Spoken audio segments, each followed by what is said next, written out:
Thank you. Well, what do light bulbs and purpose have in common? Lights, of course, will shine on dark places and show up things that are there. And a light bulb moment is when something suddenly occurs to us and gives us some direction to our future, which may lead on to our purpose.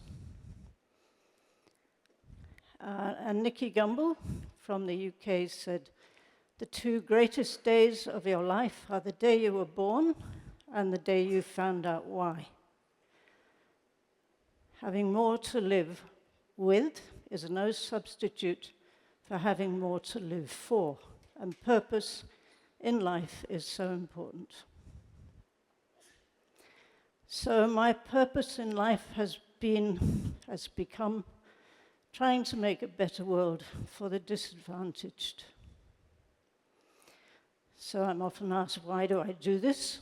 Well, it's partly nature, determination, it's experiences that I've had, various experiences in many different places. It's inspirational people and those that I've met and perhaps have read about, and my worldview.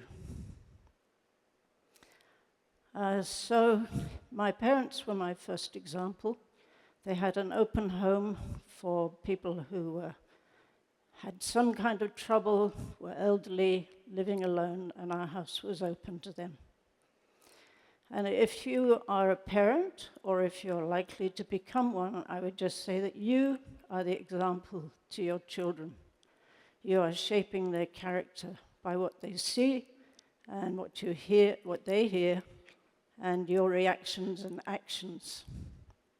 So be careful, they're watching. And what they see may come out later on in the way they live. And when I was at school, I had absolutely no idea what I wanted to do, but I did have a sudden light bulb moment that flashed something in my mind that lit up my journey for the rest of my life, really. And that was when we were cutting up a cow's eye in a biology class, and I don't know why, but I suddenly thought, I will become a doctor. So I trained in the UK as a doctor and qualified in 1968. That's quite a long time ago. And I have been working ever since. And during our training, we had the opportunity to go to another country or to go to see healthcare in different kind of situations. And I went to Nepal, and that's the place that I went to. Beautiful, I loved it. The mountains, the walks, the work, and the people. And so I decided to go back to see if I could work in places like that later on. But I really also saw things that inspired me, but also horrified me. And it was like this lady who was, well, actually not that one, because I don't think we had color photos at that time. But a lady was carried to the hospital, slung in a blanket under a pole, carried by two men for 30 days, over mountains and through rivers, to get to the only health facility in that area. And it was the lack of roads, transport, food often, money certainly. Some people had no land, no education, no choices and opportunities.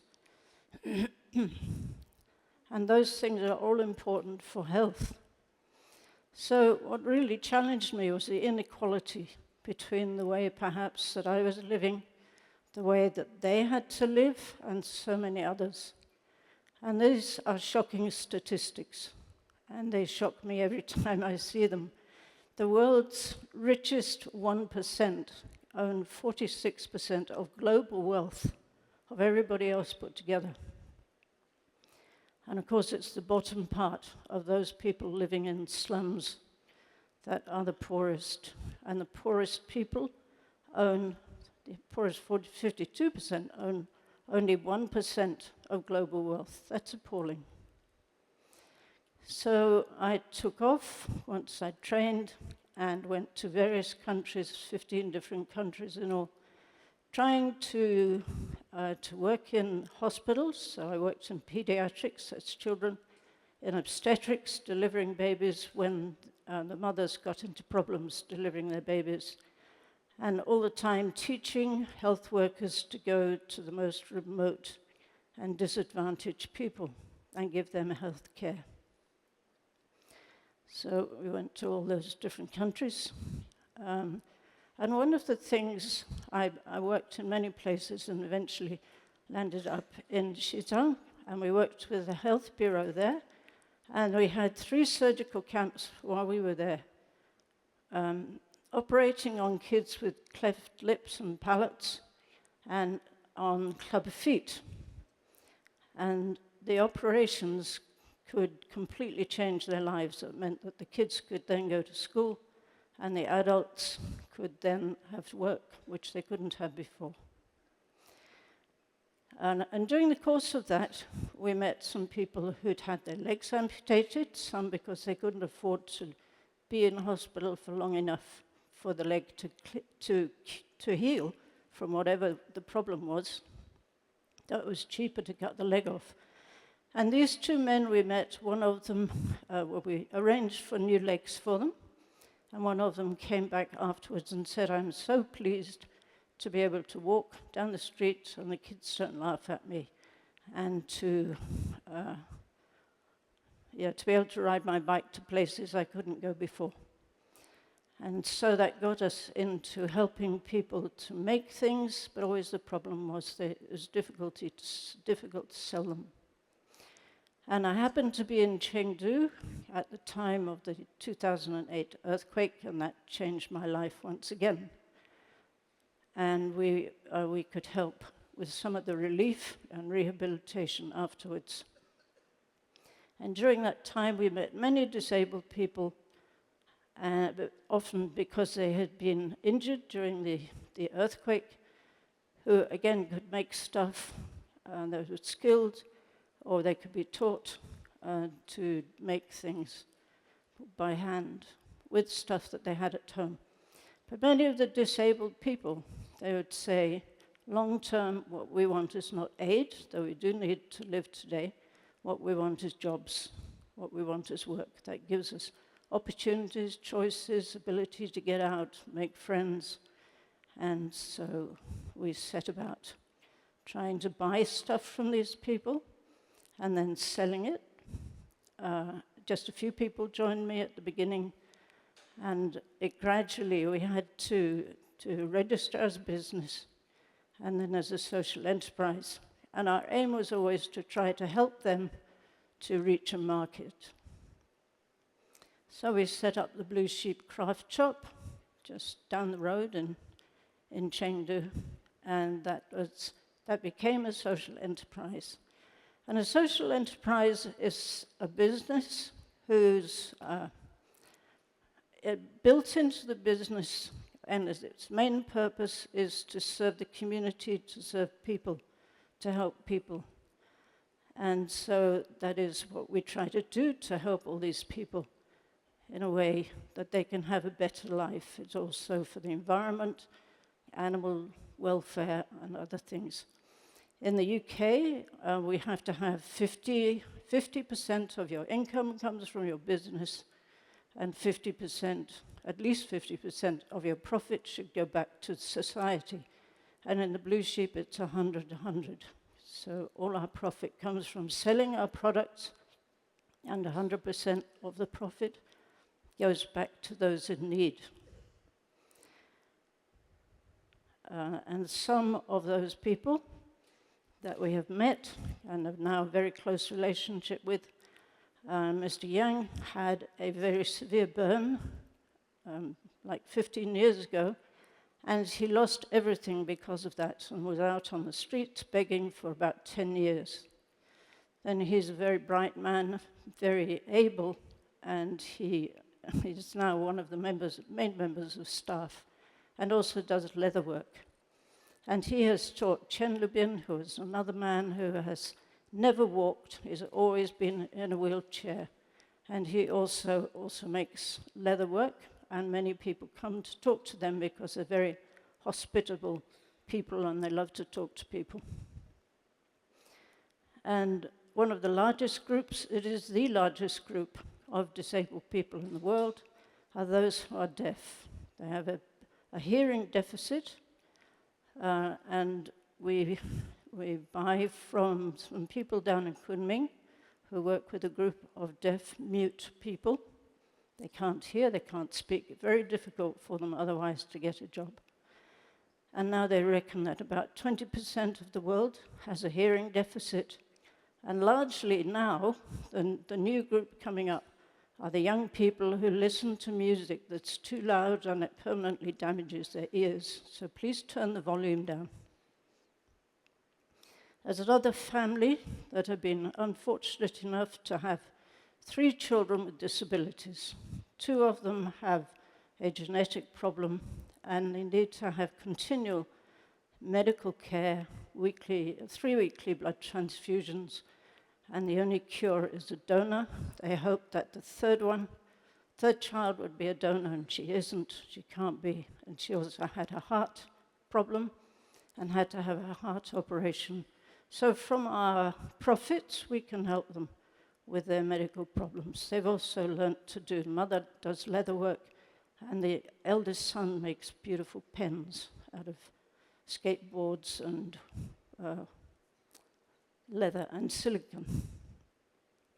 People who live remotely have few resources, but some of the Tibetan nomads out on the grasslands, they have yak and sheep, and if they try to sell the wool from that, it's almost impossible. They get nothing for it.